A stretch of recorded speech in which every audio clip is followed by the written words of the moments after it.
Good morning, it's Billy Turriff here. This is the second of a number of podcasts I'm doing with people I've been working with over the last couple of years. I'm a full-time property investor, and the aim of these podcasts is really to share insights with technical and advisory people I've been meeting with. Dan Hill is my guest today. Good day. Dan. How are we doing? Very good, very good. I've worked with you, I think now, probably this is our third year together. Yeah. That sounds a bit soft, but anyway. Been a lovely relationship. Of course. One of the small smooth sailing. Dan's really worked on an advisory basis with me, really helping me look at how what I want to do in the business, also how I structure the business. Also talking about maybe how I do some of the financing on the business. But you're pretty well known in the circles we operate. But for people who don't know you, Dan, do you want to give a little bit of background about yourself? Absolutely. My name's Daniel Hill. So I've been an entrepreneur all of my life.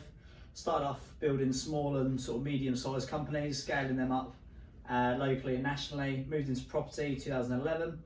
Built a portfolio, scaled that up into a group of companies, and am now the managing director of that group, PPN UK. We have over 20 different companies, range from management, so we own the UK's largest portfolio of multi-let specialist HMO portfolio management companies. We have a head office in Nottingham, and then offices from Manchester down to Bedford. We have a portfolio building company, so we build hands-free, high cash flow portfolios for high net worth individuals. We have a development company where we do high density build to rent to sell. We have a few different businesses and holding companies around those. And then we have a business in property training program called Property Entrepreneur. And for 6 years, we've opened our doors and basically shared with people the different models and frameworks we've used to start, systemize and scale different companies. Great.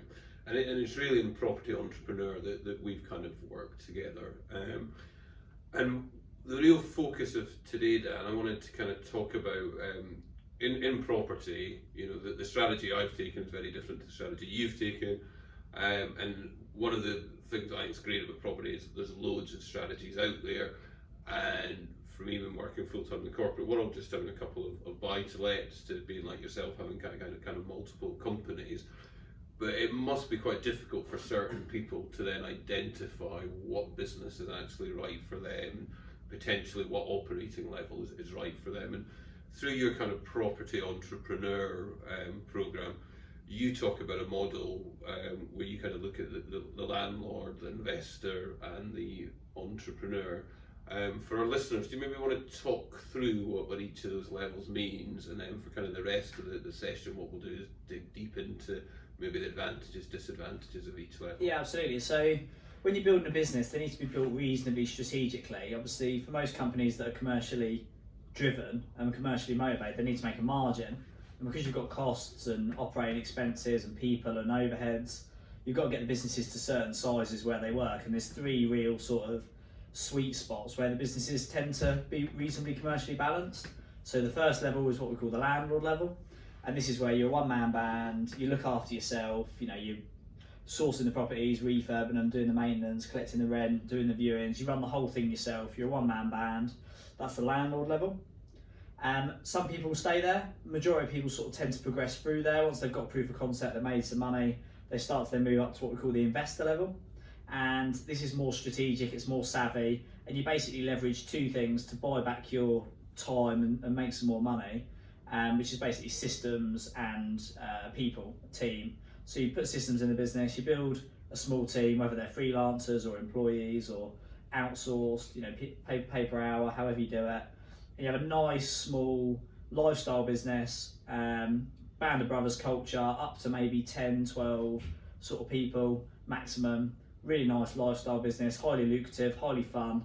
You can go on holiday for a few weeks and the thing doesn't fall to pieces. And then finally, for those who've got probably normally the appetite, or they've got such a fantastic business that they're on the crest of the wave and it makes commercial sense to scale up, is the entrepreneur level. So only about 5% of people actually go up to the entrepreneur level successfully. Most people who try it don't successfully get there. And this is when you have sort of a big semi-corporate or corporate structure, Normally you have multiple offices, multiple teams, multiple products, multiple businesses, national companies, multi-million pounds revenue, departments, heads of departments, HR, workplace pensions, all of these sort of things, the governance that comes with the bigger companies really. So highly scalable, highly tradable, sort of asset-backed businesses.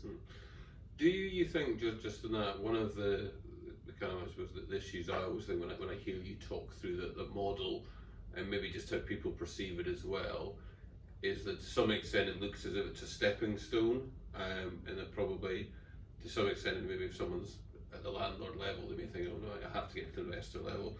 If I'm at the investor level, I have to get to the entrepreneur level.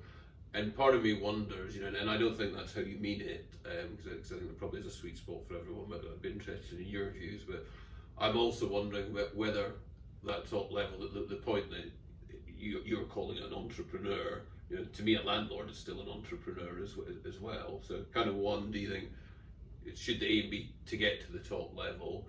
And I suppose just are you using kind of entrepreneur / business owner in the same term as well, if that makes sense? Yeah, so they're all entrepreneurs. So landlords, investors and entrepreneurs are all entrepreneurs. I suppose with regards to is it an aspirational thing? It's not really. The main thing is what we talk about in property entrepreneur is life by design.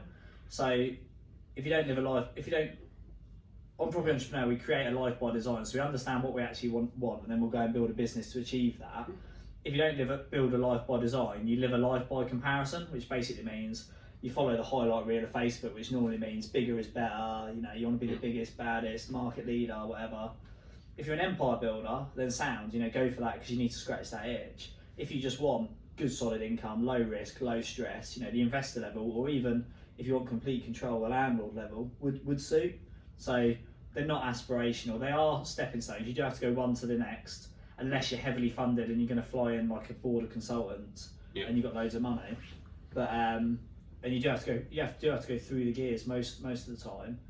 But for most people, the investor level, the business sort of operator level, owner operator level is where most people should stay really. That is the sweet spot.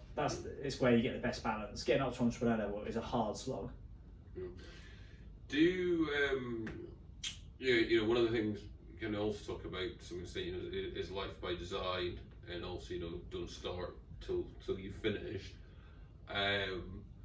How easy? Well, I don't know if easy is the right word, but do you think as well some people have to try at different levels before they understand what they actually want? Because I certainly went through a bit of this with you, kind of thinking I kind of want more to go to the business / entrepreneur level.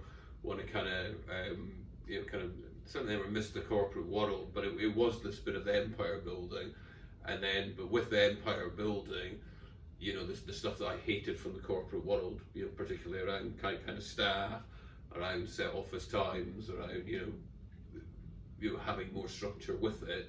That you can also get it at the investor level, because I think that's the other thing. If you're a business owner / entrepreneur, you're going to be very focused typically into one or two strategies. Like whilst you've got a number of holding companies, a number of different companies, and they each do their own thing, it's still 3-4 strategies that you're executing. Whereas at the investor level, don't get me wrong, you still need to be careful. You're not jumping all over the ship, but it's easier to change where you're going. Whereas if you go and set, your portfolio building company is to build HMOs to go into your HMO agency, so they're all kind of linked within that, and it's quite a structure. It's what you've got to do for the next 5, 10, 15, 20 years. Whereas I think to me at an investor level, you can chop and change stuff a lot more. Yeah, I think there's probably. I'm glad if you remembered that question, because I think I got lost in it. That's what I've got here. Yeah, so there's a couple of bits to it. Like most people want to go to the entrepreneur level. The reality is, why would you not want to go for gold? Like when it's positioned like that, everyone thinks that's what they want. The reality is, there's a huge amount of sacrifice, risk, danger of going up to that level. If you want lifestyle business, a good risk to reward ratio, and you don't want to go through that slog of breaking through, which is very expensive, it's very labour intensive, very stressful. When it's done, it's done. That's good. It does cost you hundreds of thousands, if not millions of pounds, and costs you years of your life. And most people don't actually successfully get through. The reality is, the investor level, the small business leverage team is probably the best place for everybody to be. With regards to your ability to be more flexible at the investor level, you can argue this horse both ways, because if you've got at the investor level, you normally have less eggs and less baskets. Yeah. So if you're working with, say, capital, you've only got X amount of capital, and it might be that you've got it in 2 or 3 sites, but you're still only in 2 or 3 sites. Whereas if you go up to entrepreneur level, as long as you keep your overheads low, you can, every year you're bolting on additional revenue streams, which basically just increase they actually lower your risk. So say, for example, the bottom fell out of the everyone didn't want to buy property anymore, so the portfolio builder business collapsed.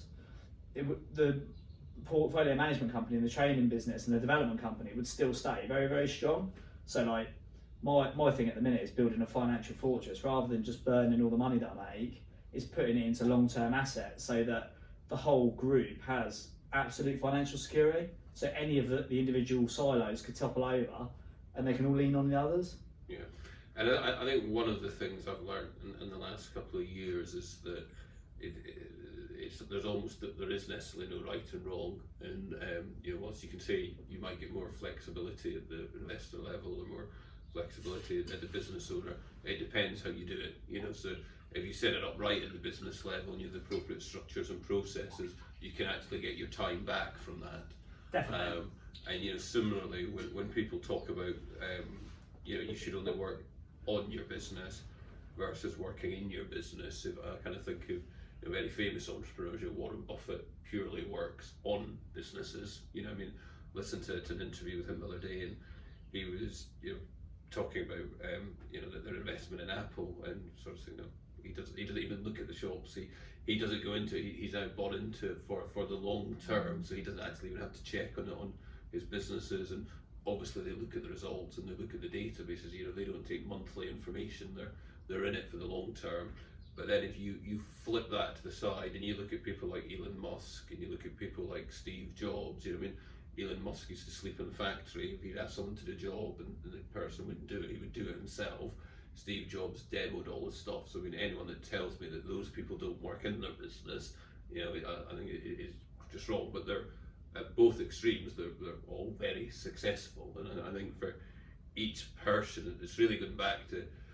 I think the challenge is life by design is what everyone wants, but it's to actually understand what your life by design is and what drives you and makes you most happy at that.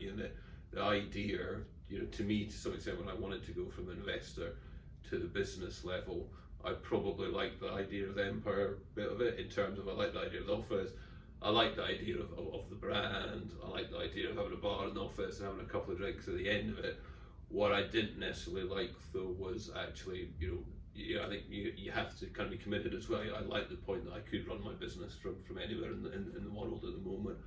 And I like the point that I can kind of work more on a project basis with a start and a finish and go on to something new, rather than have very kind of rigid systems, process, people in place. And again, there's just no right or wrong with it, but it's the I think, as you said, you definitely need to think where you want to go, but sometimes you need to try at each level before you can kind of hit that sweet spot. Yeah, and it's when we say about working in and on the business, it's like most entrepreneurs, unless it's completely passive, so you are like buying government bonds or tracking funds, and it's like you're just allocating capital and then the market's doing all the exercise, and you are completely passive. But then even then, you're still making your trades and stuff.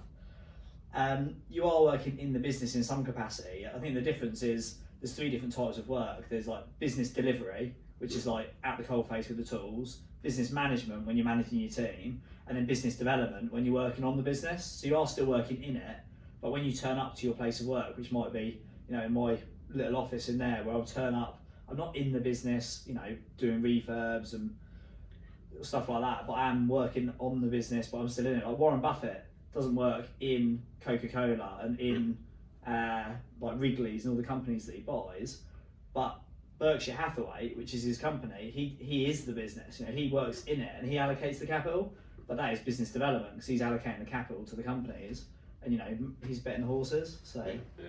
No, it was, just a byproduct, the kind of interview with him, I can't remember how many employees their whole business has. 12. But it's Well, yeah, it's in Berkshire Hathaway. I think it's 17 or 18 now. But then globally, if you take them all, it's like in the millions. Yeah. It's amazing head office structure. But although he calls them his companies, like if you look at his involvement, he's not in any capacity entrepreneurial there, is he? Or is he? No, not really. But I mean, 'Cause he writes 2 letters a year to the board, doesn't he, or to the CEO, and just basically offers his insight. Apart from that, he's just allocating the capital, just like a bank would. okay, yeah, but that is exactly what their model is. It's about allocating capital. That's Yeah, exactly, how they get the edits. One of the reasons they do insurance is because you pay your premiums a year up front, so it gives them cash that they can allocate. And the whole point of each of the companies they buy is that, he talks about the sweet shop that they've still got and they still run, and it can't be scaled. So I mean, it's quite interesting. You actually talk about, he looks at them at their optimal levels. And whilst that sweet shop will be very profitable, the point of them buying it was that it's not an organisation that can be scaled globally, but if you take its profits and then it's put across the group, it'll be far more effective. Yeah. Yeah, he's an interesting character. Yeah, very interesting. Because and that's understanding. If you can buy shares cheaper than their price per earning ratios or whatever, like you can look at them. Like you read the Sunday Times every weekend. You see the values of shares, how quickly they can change, and you can see by profitability that some businesses' share capital drops right down just to market because of market confidence, or like, who was it last week, Marks and Spencer's or whatever, one of the directors bombed a load of their cash into it, so the share price went below what it's actually worth. That's when the speculators come in and they buy it because they know, well, if it's going to be a good one. Like, I looked at Woolworths and thought, there's no way that's going to go bust. I didn't buy into it, but that obviously went bust. I think we're going off track a bit, but I think some of the reason I think how Warren Buffett is so good at it, he just does it for the long term, and I also genuinely, he just doesn't care about money. It's just he cares about the analysis, cares about looking at the data, but he's just not actually driven by the reward. So I think that makes it a lot easier when you can take money off the table, and it is just that you and I have had this conversation. 5 years ago, you lose a couple of grand here and there, it would drive you nuts, upset you, you'd be absolutely screwing. I'm Scottish, it still does. Oh, does it still? Yeah. Nowadays, it's like when you get to a position where you've got excess capital, if you like you've got your cash flow set up and things like that. When things go wrong, we have a bit of overspend. It comes with the territory to a degree, doesn't it? So it's like that's only because you take money off the table. If you keep increasing your outgoings, and you go from 10 to 20 to 50 grand a month outgoings, then that 2 or 3 grand will hurt you every time because you need it.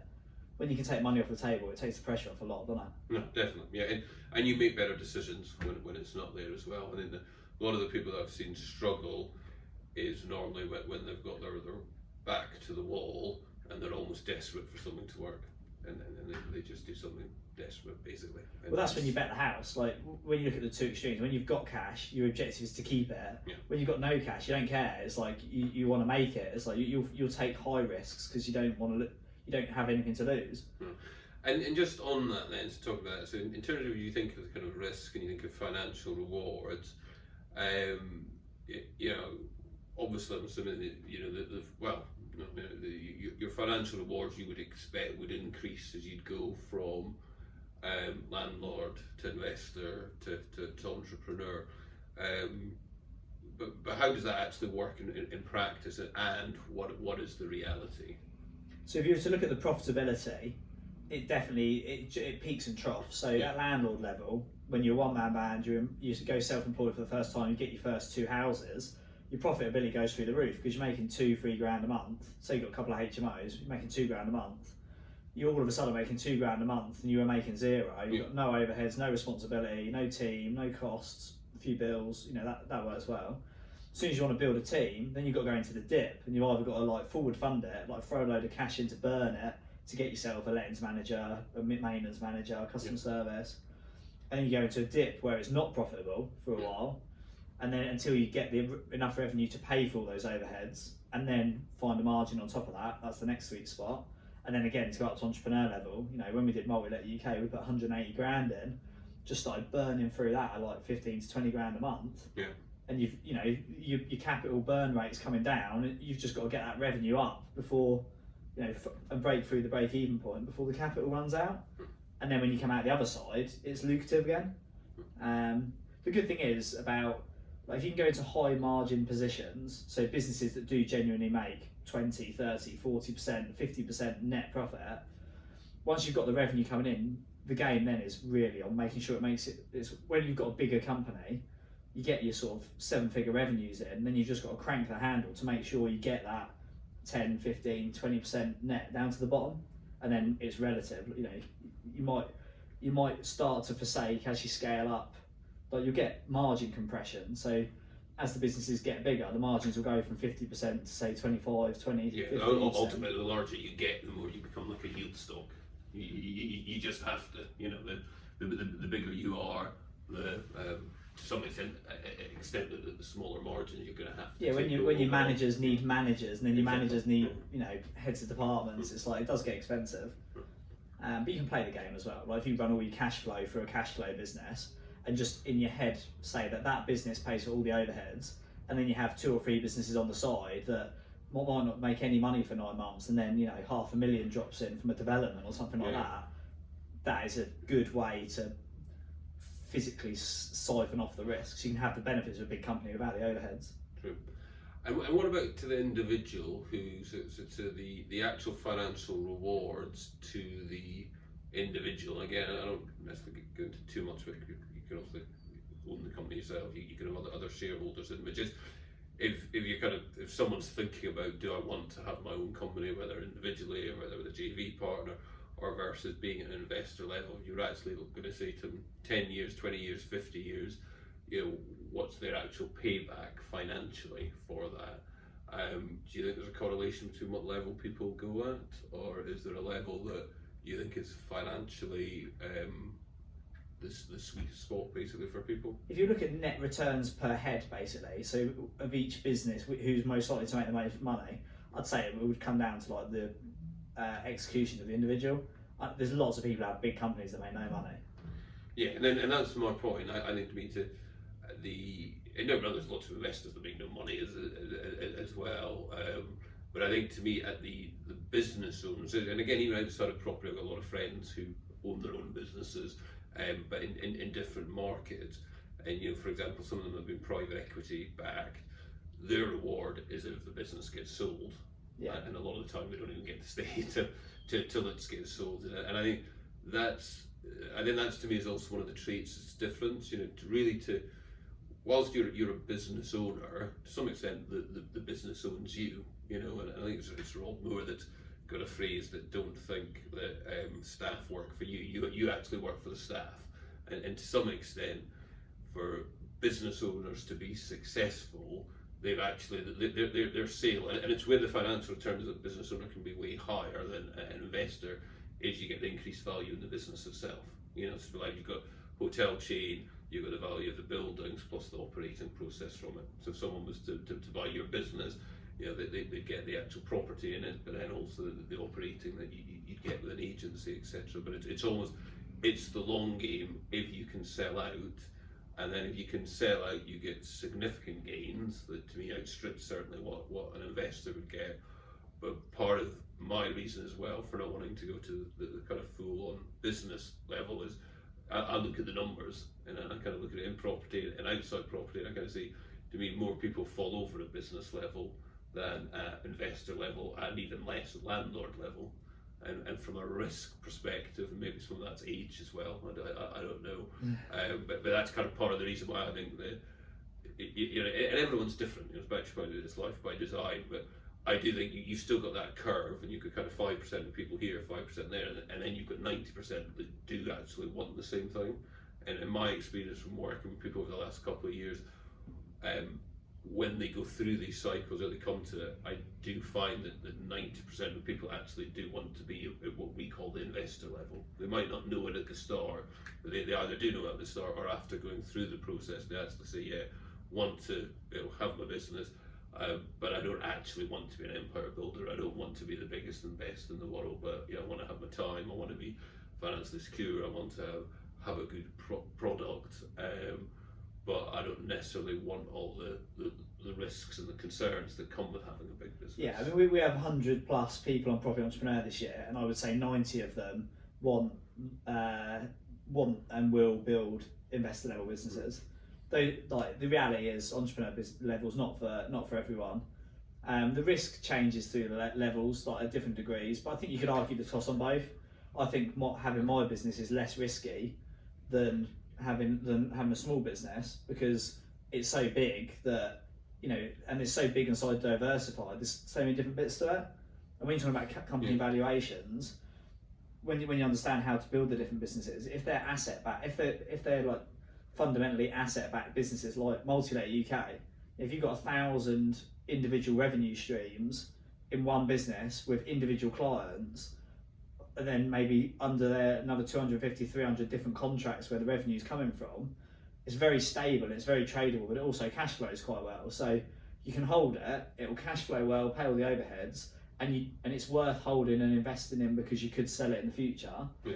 Some of the other businesses you're talking about where people do build them just for an exit, like you see that last time we saw the big curve was like the .com era, people all doing all the online stuff, e-commerce. The next one is tech, you know, fintech, any tech really. Like they're riding this curve, but or they're riding this wave of company valuations trying to make an exit, and the venture capitalists are getting involved, the investment houses get involved. That there's very few, like you've got to know when to get off those. The yields compress as it gets bigger. But hardly any of them make any money. The majority don't make any money. Like Deliveroo, WeWork, like you look at the majority of them, they just burn. Uber, even the Teslas, Tesla. Exactly. Yeah. Like, you know, Tesla's a long game. Like the UK announced last week, I think it was, they want to have all gas vehicles banned by 2025? It was, or 2040. It's quite soon. It's in our lifetimes. And when you see stuff like that happening, all of a sudden it's like, well, that Tesla stock, as long as you bought it early enough, is going to go the distance.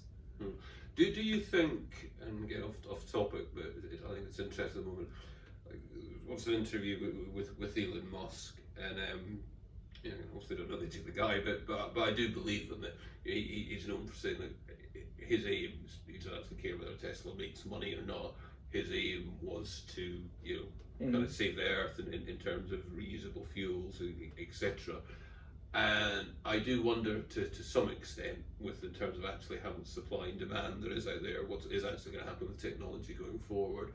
There's quite a little bit of a debate about now is, are we actually the last level of business owners / entrepreneurs that actually our kids, as they'll come through, they'll actually be thinking about a bigger cause, because also a lot of that stuff will be sorted for them.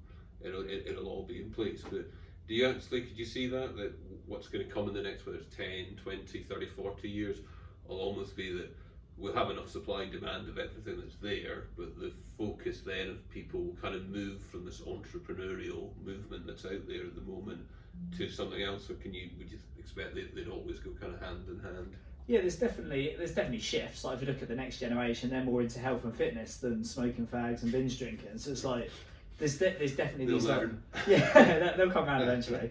There's these micro little shifts. I think if you look at the macros, where we are going, obviously we had like the industrial era, and then like we're in like a service based, or we've had this career era where everyone worked for the same company for 20, 30, 40 years, bought a house, paid off their mortgage. Now we've got this new generation coming through. I don't think they're looking for careers and, you know, living the sort of steady life. They're more into access over ownership. They're into spending their money on holidays. They're buying houses a lot later. They're starting families a lot later. I think the next generation will probably be more lifestyle and entrepreneurial. I think if you look at I think Roger Hamilton put it up at his last seminar about the amount of entrepreneurs, the increase that's going to happen over the next few years. Between now and 2025, it's going to go up to like I can't remember what it was. It's ridiculous. I want to say $1 billion, but I don't know what that is in relative terms. The amount of entrepreneurs will continue. Do you remember? Yeah, I think I saw that. But yeah, and again, when he's talking about entrepreneurs, he's talking about your one-man bands to your. Well, that's it. I think that space. If you look at all the big corporates, there's very few of them doing well. I think everything will start to break up a bit. It would be nice, like romantically, to go back to like the village economy. You know, where you have your fruit and veg, your butcher, your baker, but like, obviously economies of scale, that's only really a premium price point now. Yeah, it is, but again, and this is, and I'm kind of betting a bit on this because one of my strategies at the moment is doing mixed use, and we're a lot of people are going away from kind of retail. My view is that the big guys are definitely here to stay, but some of this village stuff, if you actually look at cities and towns where you've actually got good high property prices, typically they've got very strong high streets. And definitely. whether that's with actually the butchers, whether it's actually with cafes, whether delis, it's with restaurants, like everything. and again, it's working out what businesses, it's working out what mixed use businesses you can get for the suits businesses. And there's some businesses, again, with friends who've done kind of bars, have done restaurants, and to be quite honest, they're mad because they actually, particularly in the bars, there's so much kind of competition in terms of what's on trend, so it changes so frequently. The margins are actually quite low. And I don't know how you ever get your capital money back. Like, there's a pub being refurbed near me, it's spent £1 million turn it into an Indian restaurant. How many pastrami naans do you have to sell to make £1 million back? Yeah. But it's the one thing as well that, so we'll see in the high streets where I'm in a place called Didsbury in Manchester, on a place called Burton Road, occasionally one place will close and it'll be empty for a couple of months, but someone will come back and fill it. Yeah. So my kind of point is that it's actually a business as well. The people, whether it's the cafe, whether it's the bar, whether it's the restaurant, there's that kind of entrepreneur person who will want to do it. It's a business that they'll always do it, and I think working out what those niche businesses are, and I think also, I certainly wouldn't invest in any high street, but I think I just think it'll trend. I don't think you're de-risking there as well, because if you could play the game loads of ways, but like you're de-risking there, because if you buy your retail stuff, if you do take a punt and it doesn't pay off, you just use your new PD rights. As long as it falls into the PD rights, just like flip it over. Okay, well that's the point, is getting them to either you've got risk spread by having residential on top, or you're actually getting a commercial unit that I would potentially go and operate myself or move into, or then kind of getting some residential behind it as well. So, or if you could use PD rights under the whatever classification it is, probably like A classification, use your PD extension whilst it's under the A class, run it for the minimum term, and then flip it into residential. I know exactly in my head the sort of sites to, because there's other PD you can do as well. We're going to be talking about that later on the board. Okay, good. So yeah. It must be at the top of the wave. Yeah, definitely. The other thing, just kind of thinking about what we're talking about there, about the different levels. And again, since we keep talking about famous people, I did listen to something with the founder of Netflix recently, and he was kind of talking out that to some extent he didn't like how kind of this phrase of entrepreneur was out there, and was almost seen as a rock star, and that a lot of people didn't actually realise what it meant, but also, one, the sacrifices if you really want to do it, but two, actual potential impact on you from health perspective, a mental health perspective, kind of stress, etc. And one of the things I'm certainly more aware of kind of depression, anxiety, stress today. Touch wood, I've never really had any issues with it personally myself. And what I'm not sure is, are we just as a society more aware of it now, and it's out there, and we just recognise it, or is it something that there seems to be more of an entrepreneurial world just now? There's definitely there's definitely an increased awareness of it. And I mean, this is obviously just my perception. I think there's increased awareness. I think it's more socially acceptable. So as soon as you make something socially acceptable, people feel more relaxed talking about it.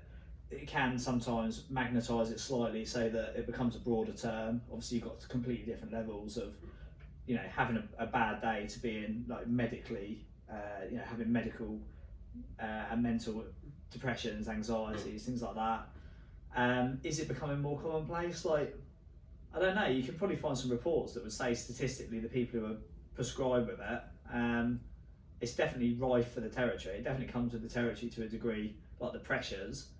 I've experienced like pretty intense anxiety when I did my cut, and that was horrendous. Because you didn't eat.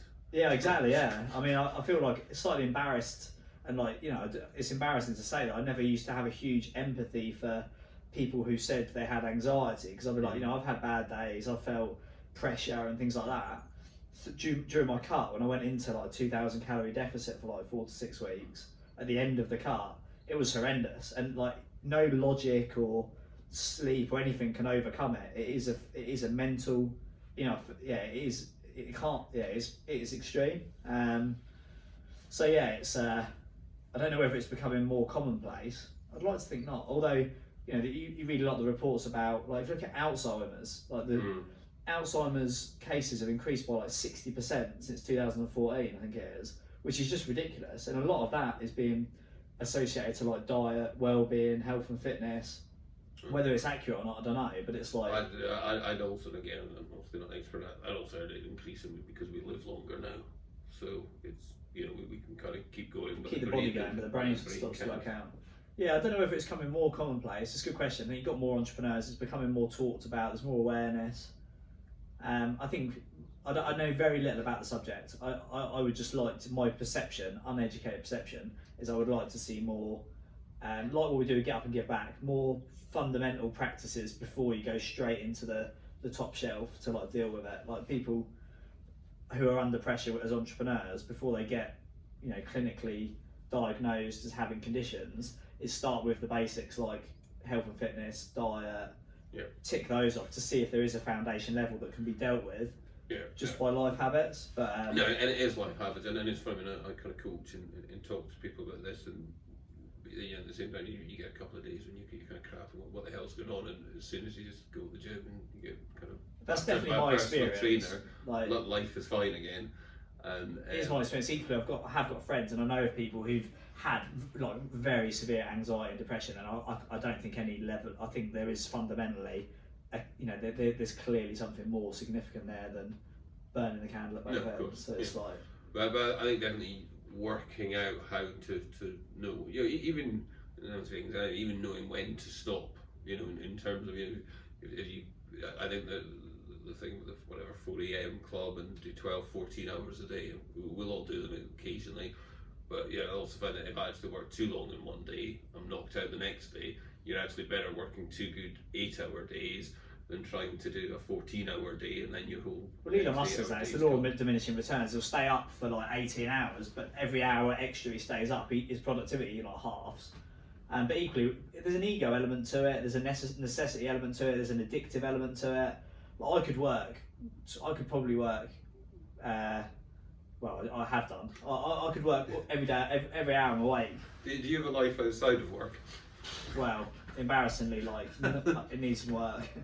But again, and I think, and I've seen this again with friends that have had their businesses, and I think if you really want to go up to that next level, you do have to make sacrifices. And this kind of comes to the next question. And I'm at the point where I also decided I will make those sacrifices.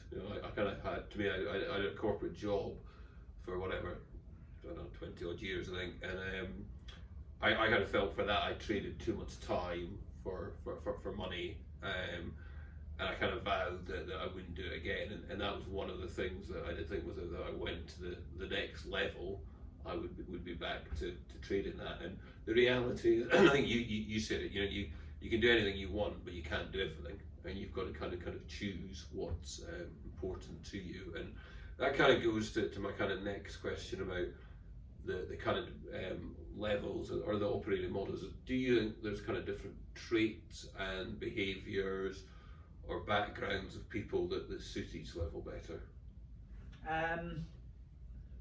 So yeah, I'm definitely with you on the working thing. I mean, my mantra this year is not to work at the weekends, because that was one I carried for the last few years, and then last year, because I leveled everything up and went absolutely crazy on that, slipped back into working like Saturdays, maybe even a bit on a Sunday. So yeah, definitely clawing that back and getting my personal life back on track. Characteristics that suit people at different levels. I think a lot of it's about appetite. Like, what is your appetite? If you're a driven high performer, you want to go for gold. So you have to get that out of your system to a degree, whatever level you find that, and you feel like you've ticked that box. You won't be happy until you've done it, and then once you've done it, you realise you didn't want it anyway. So it's like, it's just a complete false economy. But you need to do it to scratch, you need to scratch your itch.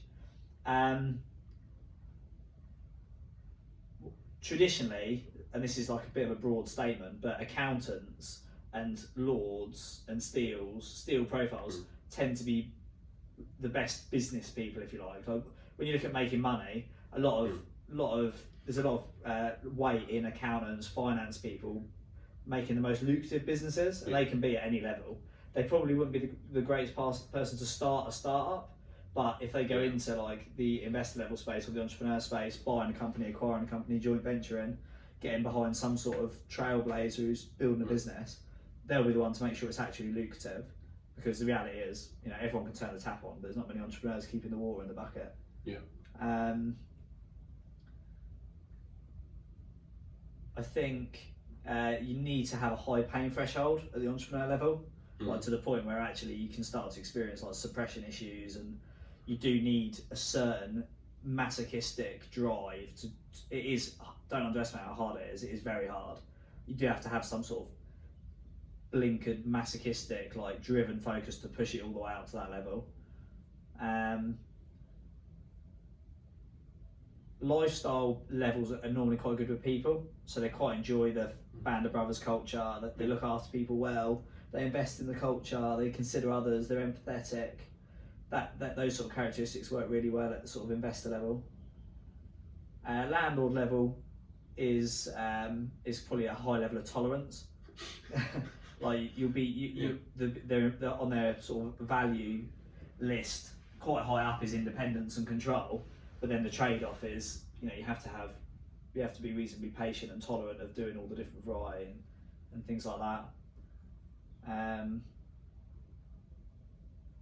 And like, I know this is like what every single entrepreneur says.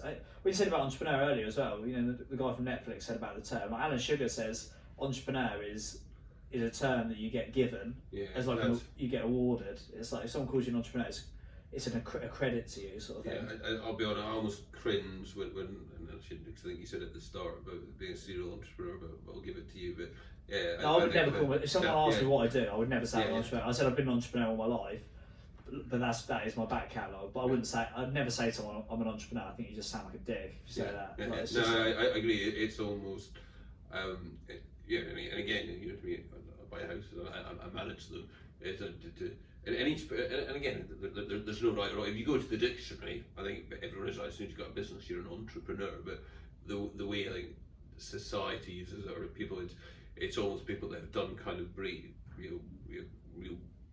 breakthrough things and have gone on and run lots of different businesses, whatever. And again, I'm not saying the dragon dens are, but it's almost a phrase that's given to you by other people rather than you say. And definitely, like I would say, and like you just acknowledged it there, the fact that I used it on the intro. It's like up until the last few years, I would say I would never ever call myself an entrepreneur because it was that, but it is now. It is definitely becoming a more more familiar term. But I used to think, like, someone called me an entrepreneur. I remember someone said to me, he's like one of the best entrepreneurs I know. And I remember thinking, oh my God, that's not just the fact that they said one of the best. It was more like they'd accredited me with actually being an entrepreneur. Because when I grew up and I said, And in fairness to you, so not to a bit of you've won awards for being the best entrepreneur as well. So despite what I say, you have got the awards for it. So I suppose you're allowed to say it. Well, yeah, thank you. Yeah, so maybe that's why I feel more comfortable like using it. But outside of our world, by the way, I've always struggled from a corporate job to kind of now when I kind of talk to people who aren't in our world that kind of go to our meetings and do our deals. What do you tell people you do, and do they have a clue? I tell them I'm a property developer. Okay. I think of all the different titles I could take, that's probably the one that sounds the most sort of staple, credible. It ticks a lot of the boxes. And to be honest, to some extent, it's easier than describing what I used to do in the corporate world and on the consulting. I remember my first job, and I remember Mum saying to me, "What is it you're doing?" My mum doesn't know what I do. No. My mum said, "Well, I could do that. Why are they paying you to do that?" I was like, "Oh, fine." I remember when I told me I was going from the corporate world to here, and kind of I got an article written by Penn about the year I had on Mastermind, and he watched the kind of presentation, and he said, "Looked quite impressive, but I didn't really understand it." Yeah, that's it. If you read the articles about what it's like to date an entrepreneur, because obviously it's very, it can be quite a bumpy ride. It says you know you're dating an entrepreneur when your friends ask you what they do for a living, and you're 15 minutes into explaining it, and they still haven't got a clue what they do. Like it's one of them, like that. It's that's definitely my experience. What would you know, through your kind of journey as an entrepreneur, what's been your favourite phase of the last 15 years or so? Probably the Band of Brothers. So when I had converted the spare room, converted the second spare room, converted the kitchen, had people in the lounge, like you'd be barbecuing in the evenings, I'll go to bed at 10 o'clock and there'd still be people working in my spare room. Like the Band of Brothers phase, without a doubt, is like the startup phase. I love it. Like I do love it. It's probably the least lucrative and the highest risk, but that's why I love it. And we're now, I mean, you're still pretty young. So in terms of going forward, is it growth in terms of what you've got? Is it making it bigger, or is it going and kind of doing other parallels of other businesses? Yeah, so it's so my focus for next year is basically just building more financial stability for the businesses by basically carving off all the profits and building a single let portfolio. Okay. So that in the background, you know, buying them cash, refurbing them cash, refinance, and just have a really solid asset base, which is basically my sort of lifeboat money. That's the primary focus moving into that space, capitalising on the gold rush. So for the next couple, 2020, 2025 is going to be the best time in history to buy property. All the economics, every single element, finance, economics, government, property, the PRS, employment, absolutely everything points towards it being the best time in history. So we'll be clearing up on that, like using that. I personally think your single lens will give the best return. Whether, you know, I don't buy a property for 2 years, but I think, you know, we talked about this before, the kind of single lets that you'll buy and I'll buy, you can't build them for the price that we'll buy them. So in terms of long-term value, and they're out of fashion now with investors as well. Exactly. And all of the macroeconomics, the stock coming to the market, nobody wants to buy it, millennials aren't interested. Yeah. Like, yeah, it's time to do it, and that'll be where you make your long-term wealth, I think. You know, that'll be where people will make a long-term wealth. And then I quite like the startup space, so I'm thinking about, and like this is very much, it hasn't gone any further than just playing with it in my journal at the minute, thinking about starting a Property Entrepreneur Academy. So basically a level below the board, but above advanced. So you've got the program advanced, and then on advanced, people have the opportunity to pitch to join the academy. Okay. And they get basically similar package and support as the board, but they don't pay 20 grand a year, they pay more like 6. Okay. But they exchange shares for the incubation. Okay. Yeah. So it's a bit like KPI, I think. There's a similar to that. Yeah. So it's like Peter Jones's academy, like Dragon's Den, where you. Oh, does he take shares as well? No? Yeah. So he had the academy, and now he's flipped it into the foundation, so it's a bit different. It's an education platform now. But it's like Dragon's Den. I'm really good in the startup space, but I don't have the energy or the interest to get back involved with it. I thought if I selected there's a few of the property entrepreneurs I'm looking at, thinking if I could get my hands on your business, like I would show you what to do, and put a rocket up at it. What do you think of that as an idea? I think it's a really good idea. Do you think? Yeah. No, I think it's I definitely look at Dan Priestley, so I wouldn't name the guy. That's the guy me and you both know from your time. He's definitely a shareholder in it. All right. Well, you can tell me off camera. Yeah. It's a bit, that's my understanding. So again, he gives them the training, he gives them the coaching, but I think he handpicks the ones, and then the ones that that's it. My thoughts would be to promote them basically. It's like we only do it with advance, so they've got a year under their belt, like getting ready for a property entrepreneur. I mean, there's 3 companies in advance that I think you guys have got the opportunity of a lifetime. You need to cash in, like you need to make this happen now. And I'm like, with the exception of mentoring them for free or charging them a ridiculous amount of money, they're not going to do it. Yeah, no, and again with all these things, to me, if something is free, you're not going to act on it. Yeah, and like I suppose it's Adam's feedback, which is valid, is like where am I? It would have to be more of a passion project, I think, unless these businesses had I would have to do it as a bit of a passion project. Yeah, but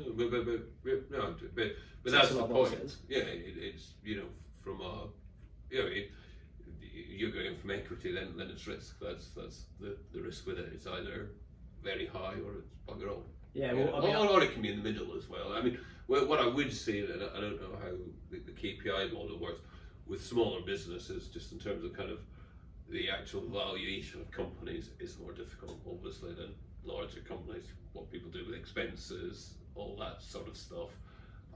What salaries people get paid, etc. But you could do it that even it may not be a pure equity model. It could be like a phantom model that's kind of actually based on, well, if you actually achieve things that are certain revenues, then there's kind of a spin-off from it. So it's like a percentage, whether of revenue or whether it's profits minus certain costs. If you get that's it. I think that's the details get into. It'd be very easy to do it, and I'd enjoy doing that. But I suppose it's like you'd be good at it as well. Yeah, thank you. You have to make sure it's just like making sure that that it pays the bills. Quite well known for some of your phrases, and you said quite a few of them throughout today's discussion. Have you got a favourite phrase that you use? I think probably one I'm best known for, and I definitely back 100%, is success and failure are both very predictable. Like success and failure, it's not, success isn't some complex algorithm that like you've got to decrypt. It's a very clear black and white. I could write it on a sheet of paper for you. It's very clear. You just got to find that blueprint, and it's all about who can actually execute. Life by design, life by design is definitely what it's all about.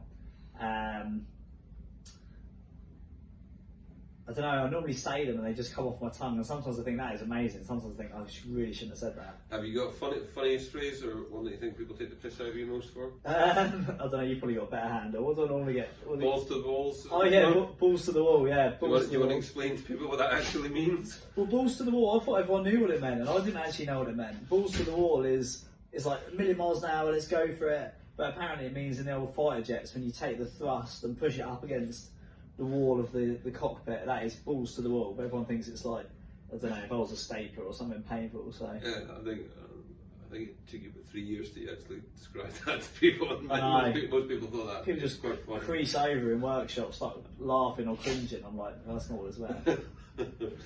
So if people did want to find out a bit more about Property Entrepreneur and kind of some support, or how they can kind of tap into a lot of the content you provide for people working in property, what's the best way they can do it? So go on Facebook, there's the Property Entrepreneurs community, free group, thousands of people in there. We put free content in there, free training. That's a good place to get settled in. And then follow me on Facebook, Daniel Hill, or find me on Instagram, Property Entrepreneur _. Great, okay. I'd just thank you for your time again. My pleasure, very interesting. Always enjoy having chats about business. And I hope for the viewers, the last podcast we did was quite technical in terms of kind of architecture for individual projects. What I kind of wanted to do was just kind of bring out some of the key themes and considerations you need to think about when creating a successful business. Look forward to speaking to you again soon. Lovely, cheers Billy.